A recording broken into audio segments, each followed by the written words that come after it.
குறைந்த விலை நிறைந்த தரம் தங்கள் தேவைகள் அனைத்தும் ஒரே இடத்தில் ஜெயச்சந்திரன். விமர்சனங்களின் அங்கீகாரமும் பெற்றோர்களின் பாராட்டுகளும் நிறைந்த பாராஷூட் இப்போது உங்கள் Disney plus Hotstar. GT Holidays, South India's #1 travel brand. You know you are special when you're with GT Holidays. Nakkheeran நேயர்களுக்கு வணக்கம். இன்று நம்முடன் கருத்துக்களை பகிர்ந்து கொள்ள இணைந்திருக்கிறார் திராவிட சிந்தனையாளர் வல்லம் பஷீர் அவர்கள். வணக்கம் சார். வணக்கம்.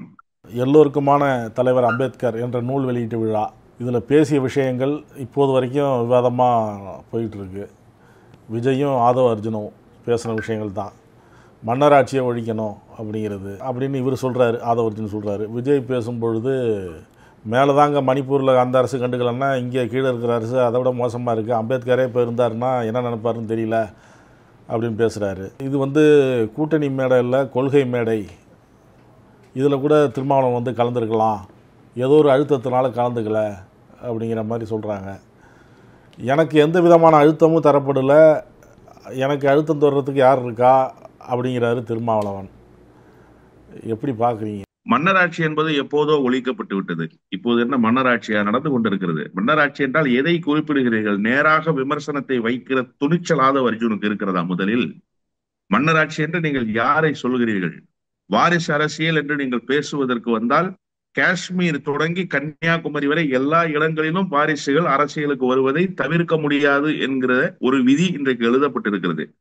வாரிசுகள் எல்லாம் வந்துவிட்டால் வெற்றி பெற்று விட முடியுமா? வாரிசுகள் எல்லாம் அரசியலில் உயர்ந்த இடத்தை அடைந்து விட்டார்களா? லட்சிய நோக்கம் இருக்கிறவர்கள் வெற்றி பெறுகிறார்கள்.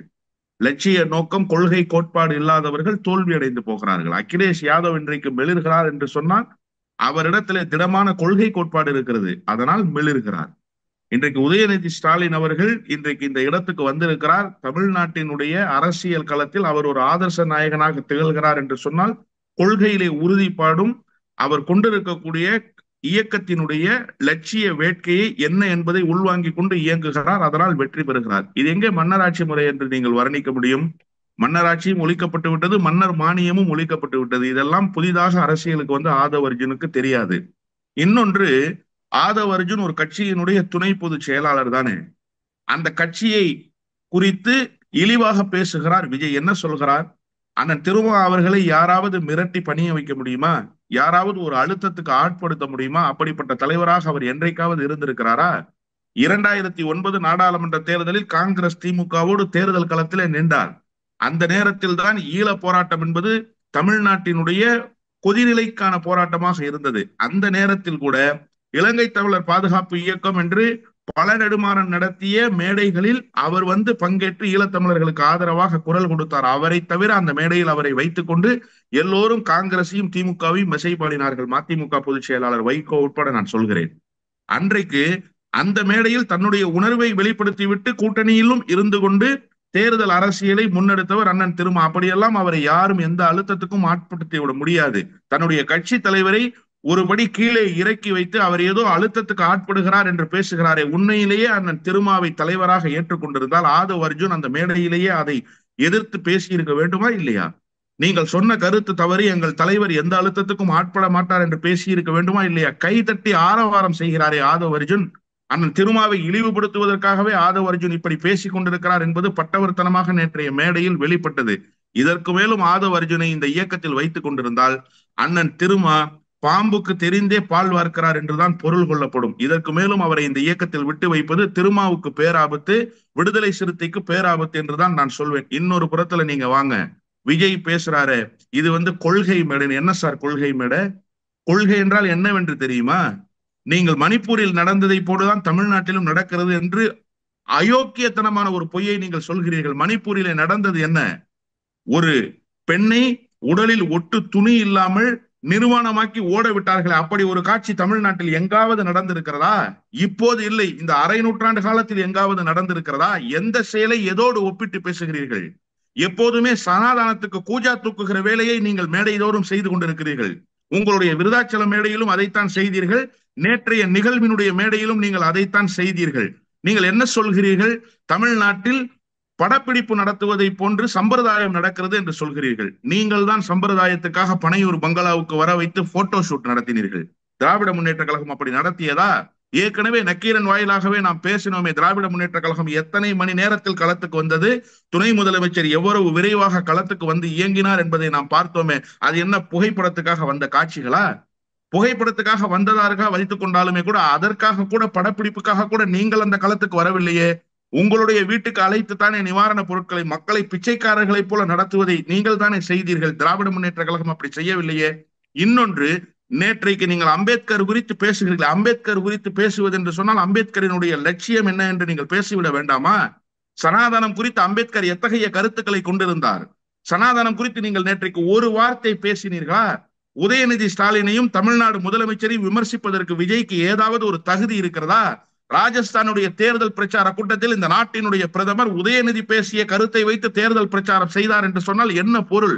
சனாதானம் என்று அவர் பேசிய வார்த்தைகள், சனாதானம் குறித்து அவர் கூறிய கருத்துக்கள் இனப்பகைவர் கூட்டத்துக்கு ஒரு நடுக்கத்தை ஏற்படுத்தியது. அதனால்தான் ராஜஸ்தானில் போய் பேசினார் தேர்தல் பிரச்சாரத்தில் மோடி. அப்படி நீங்கள் ஏதாவது இனப்பகைவர் கூட்டம் நடுங்குகிற வகையில் சனாதானத்துக்கு எதிரான கருத்தை பேசி இருக்கிறீர்களா? அம்பேத்கர் குறித்து நீங்கள் பேசுகிறீர்களே, அம்பேத்கர் எழுதிய 3 புத்தகங்களை நீங்கள் படித்து பாருங்கள்.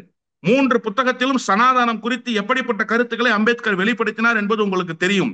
புத்தராவது ஆசைதான் மனிதனுக்கு முதல் எதிரி என்று சொன்னார். ஆனால் அம்பேத்கர் என்ன தெரியுமா சொன்னார்? சனாதனம் தான் மனித குலத்தினுடைய முதல் எதிரி என்று சொன்னார். அதை அவருடைய புத்தகத்திலேயே சொல்லி இருக்கிறார்.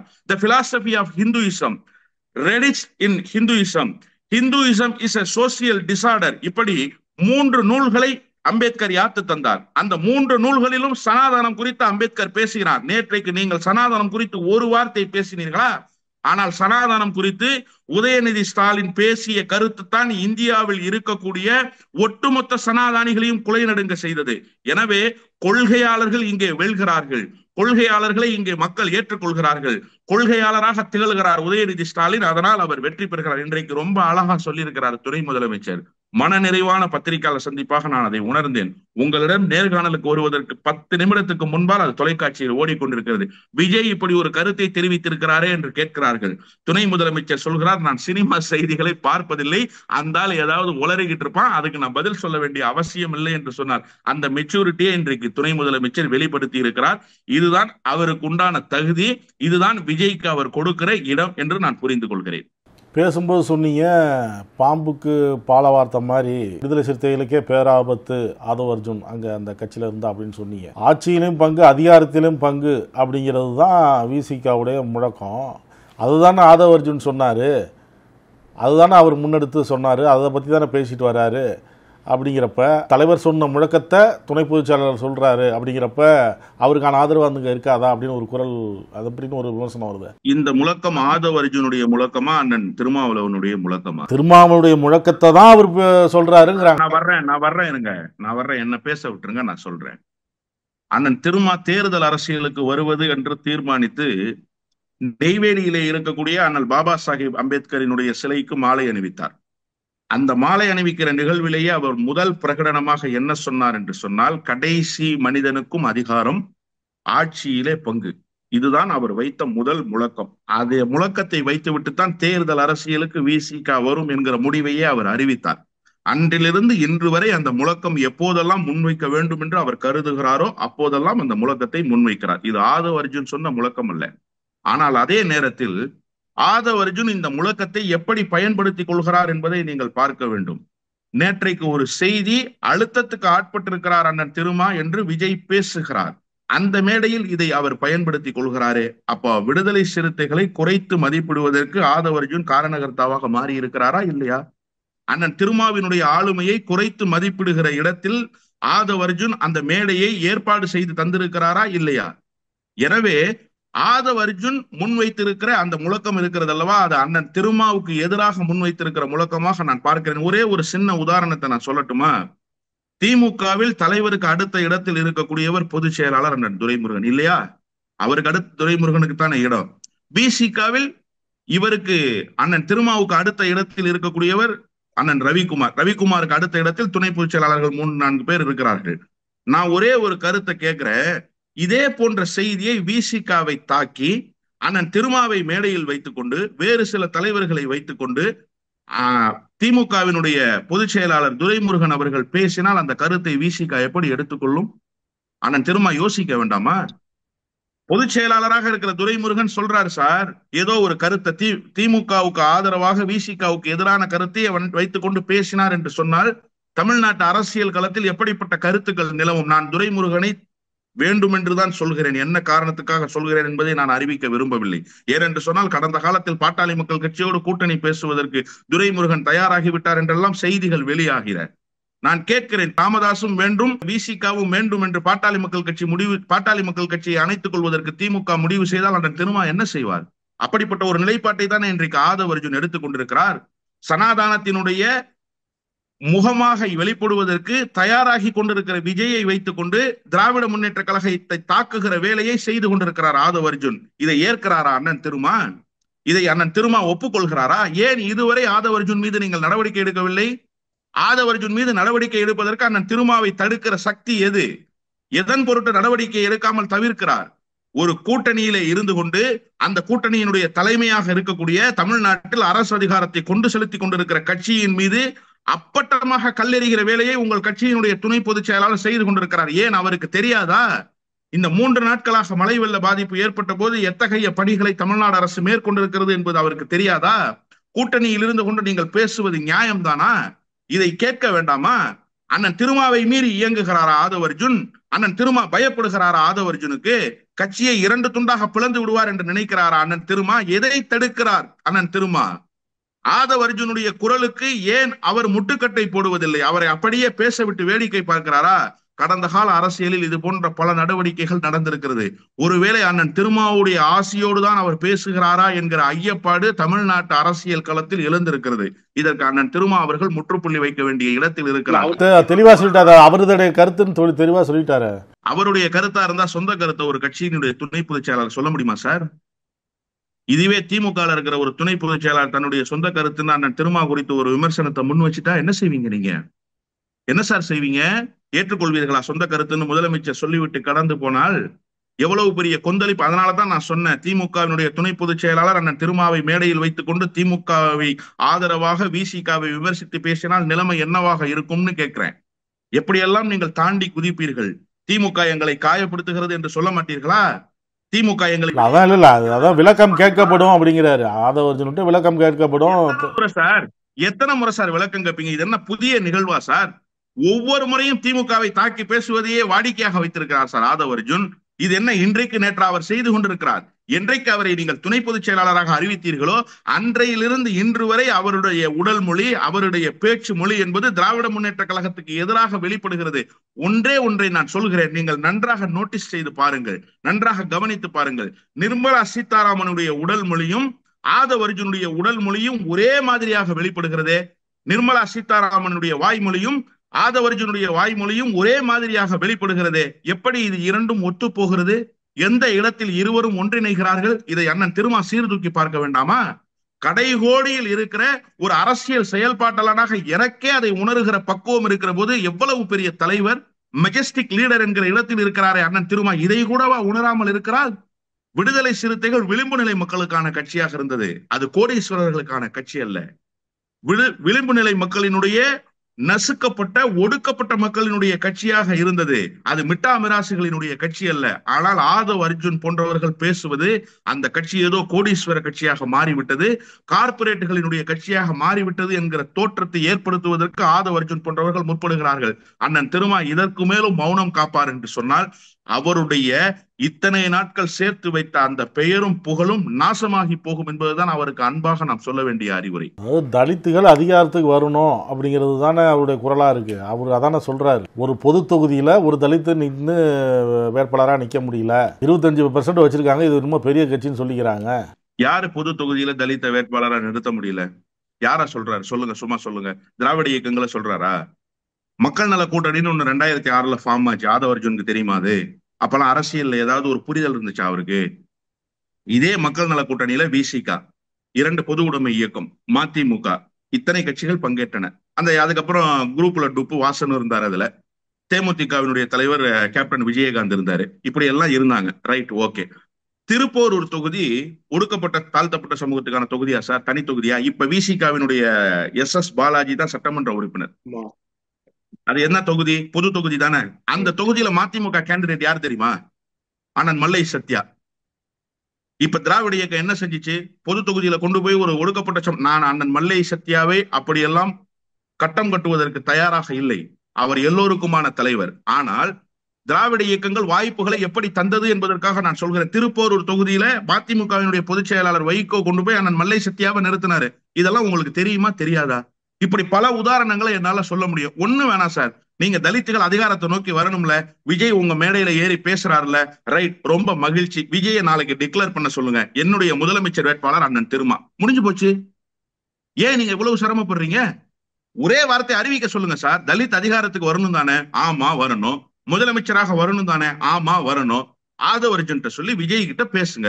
விஜயே சொல்லுங்க. அடுத்த மேடை விசிகாவினுடைய மேடையாகவே இருக்கட்டுமே, தப்பு இல்லையே. ஒரு பெரிய மேடையை போடுங்க, ஏதாவது ஒரு தலைப்பை கொடுங்க, போட்டு ஒரு மாநாட்டையும் நடத்துங்க, பொதுக்கூட்டத்தை நடத்துங்க. அதுல விஜயை சொல்லுங்க, தமிழக வெற்றி கழகத்தினுடைய முதலமைச்சர் வேட்பாளர் மரியாதைக்குரிய அண்ணன் தொல் திருமாவளவன் அறிவிச்சுட்டா முடிஞ்சு போச்சு. ஏன் நீங்க அதை செய்ய மாட்டேன்றீங்க? என்ன பூச்சாண்டி காட்டுற வேலை செய்றீங்களா? திமுகவுக்கு கிளுகிழுப்பை காட்டுகிற அந்த குழந்தையான அரசியலை செய்து கொண்டிருக்கிறார் ஆதவ அர்ஜுன். அதற்கு பின்னால் இருந்து துணை நிற்கிறாரா அண்ணன் திருமா என்கிற $1 மில்லியன் கொஸ்டின் இப்ப தமிழ்நாட்டினுடைய அரசியல் களத்துல எழுந்திருக்கு. நான் அண்ணன் திருமாவை சந்தேகப்படல. அவருடைய தலைமைத்துவம் எத்தகைய மகத்துவமான தலைமை என்பதை நான் நன்கு உணர்ந்திருக்கிறேன். அவரோடு தனிப்பட்ட முறையில் பழகியவன் என்கிற முறையில் அவருடைய தலைமைக்கான தகுதி என்ன என்பதையும் நான் அறிந்திருக்கிறேன். ஆனால் இதையெல்லாம் பேச விட்டு கொண்டே போவார் என்று சொன்னால் அவருடைய தலைமைத்துவம் சிதைந்து சுக்குநூறாகி போகும் என்பதை யாராலும் மறுக்க முடியாது. இதற்கு முற்றுப்புள்ளி வைக்க வேண்டிய பொறுப்பு அண்ணன் திருமா இடத்திலே தான் இருக்கிறது. ஆதவ அர்ஜுனுடைய குரல் ஒடுக்கப்பட்ட மக்களுக்கான குரல் என்று அண்ணன் திருமா புரிந்து கொள்வார் என்று சொன்னால் இன்னும் அண்ணன் திருமா தமிழ்நாட்டு அரசியல் களத்தினுடைய அரசியலை பயிலவில்லை என்றுதான் பொருள் கொள்ளப்படும். விஜயை நோக்கி நகர்றாரா ஆதவ அர்ஜுன்? கட்சியை தொடங்குறதுக்கு முன்னாடி ஒரு வாழ்த்து சொன்னார். கட்சி மாநாட்டில் விஜய் பேசினதுக்கு அப்புறம் அதுக்கு ஒரு கருத்து தெரிவித்தார். இந்த மாதிரிலாம் வரிசையா இருக்குல்ல. இப்ப விழாவில் ஆதரிச்சு பேசுறாரு. தாராளமா விஜயை நோக்கி நகரட்டும் சார், விஜய் கிட்ட போகட்டும் சார். அதெல்லாம் நமக்கு பிரச்சனையே கிடையாது. அவர் பிஜேபி கிட்ட கூட போகட்டும், அதுவும் நமக்கு பிரச்சனை கிடையாது. அவருடைய சொந்த விருப்பம். ஆனால் விடுதலை சிறுத்தைகள் போன்ற சமூக நீதி பேசுகிற இயக்கத்தில் இருந்து கொண்டு, சனாதானத்துக்கு எதிரான குரல் எழுப்புகிற இயக்கத்தில் இருந்து கொண்டு, சனாதானத்துக்கு ஆதரவான மெல்லிய குரலை வெளிப்படுத்துவதற்குள்ள அதுதான் பேராபத்துன்னு சொல்றோம். நீங்க தமிழ்நாட்டு அரசியல் களத்துல எந்த ஒரு அரசியல் கட்சியும் டிக்ளேர் செய்யாத ஒரு செய்தியை, ஒரு பிரகடனத்தை அண்ணன் திருமா டிக்ளேர் பண்ணார். என்ன தெரியுமா சொன்னார்? எனக்கு இன்றைக்கும் நன்றாக நினைவிருக்கிறது. திருவாரூரில் ஒரு பொதுக்கூட்டத்தில் பேசுகிற போது சொன்னார், இங்கே விடுதலை சிறுத்தைகளுக்கு பாரதிய ஜனதா கட்சியிலிருந்து யாரும் வந்தால் அனுமதிக்காதீர்கள். இங்கிருந்து பாரதிய ஜனதா கட்சிக்கு போனவர்கள் மீண்டும் வந்தால் கூட அனுமதிக்காதீர்கள். பாரதிய ஜனதா கட்சியினுடைய கூடாரத்துக்கு போனவன் விடுதலை சிறுத்தைக்கு ஒருபோதும் பயன்பட மாட்டான். அப்படிப்பட்டவர்களுக்கு இங்கே இடமில்லை. இப்படி ஒரு பிரகடனத்தை இந்திய துணை கண்டத்துல எந்த அரசியல் கட்சியும் செய்யல சார். விடுதலை சிறுத்தைகள் மட்டும்தான் செய்தது. அந்த அளவுக்கு அந்த தலைவரினுடைய மெஜஸ்டிக் லீடர்ஷிப் இருக்குல்ல, அது விண்ணை முட்டுகிற அளவுக்கு உயர்ந்து நின்ற மெஜஸ்டிக் லீடர்ஷிப். இப்போதும் நான் சொல்கிறேன், அதற்கு பேராபத்து சூழ்ந்து விட்டது. நீங்க ஆதவ அர்ஜுன் பேசுகிற குரல் எல்லாம் டெல்லியினுடைய குரலாகவே வெளிப்படுகிறது. டெல்லி எதை சொல்கிறதோ அதை அப்படியே ஆதவ அர்ஜுன் பேசுகிறார். அதனால்தான் நான் சொன்னேன், நிர்மலா சீதாராமனுடைய உடல் மொழியிலேயே அவர் பேசுகிறார். நிர்மலா சீதாராமனுடைய வாய்மொழியிலேயே அவர் பேசுகிறார். இந்த மழை வெள்ள பாதிப்பு தமிழ்நாடு அரசு எத்தகைய போர்க்கால நடவடிக்கையை எடுத்திருக்கிறது என்பதை தமிழ்நாட்டினுடைய மக்கள் நன்கு அறிந்திருக்கிறாங்க சார். நேற்றைக்கு ஒரு முன்தினம் ஒரு செய்தியை கேட்கிறாரு, நீங்க இடைத்தேர்தலுக்கு ஒரு பூத்துக்கு 10 அமைச்சர்களை பொறுப்புல போடுறீங்க, அது மாதிரி ஏன் மலைக்கு புலன அறிவு என்பது கொஞ்சமாவது ஆதவ அர்ஜுனுக்கு இருக்கிறதா? தமிழ்நாட்டினுடைய அரசியல் களத்தை பார்த்து விட்டு தான் இப்படி எல்லாம் பேசுகிறீர்களா?